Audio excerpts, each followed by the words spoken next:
Жаман ой бул bir шайтандан бар, анан bir өзүңөн бар. Шайтандан болгон ойлор адамга дайыма 3 нерсе алып келет. Биринчиси коркунуч. Шайтан биринчи коркунуч салат экен. Эмне салат экен? Эгерде bir коркунуч келип өзүңөн мындай коркуп туйлап баштасаң, аузубиллахи минеш шайтанир ражим деп күнүгө 10 жолдан айтып туруш керек. Канча жолдан экен?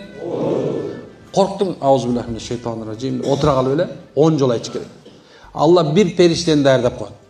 Сени коргой турган. Шайтан келип сага васваса кылып жаман ой сала албай калат. Коркута албай калат. Экинчиси, биринчиси коркунуч, экинчиси жаман ой. Кандай ой десе, кедейчиликтен коркутушу мүмкүн. Өлүмдөн коркутушу мүмкүн. Жаман ойлор салып, ойлонтуп өл. Ушундан өлүп алганың жакшы. Ушинтип жашаганыңан көрөк деген жаман ойлор салып баштайт. Мына ошол мезгилде жана аузубиллахи минеш шайтанир ражим 10 жол.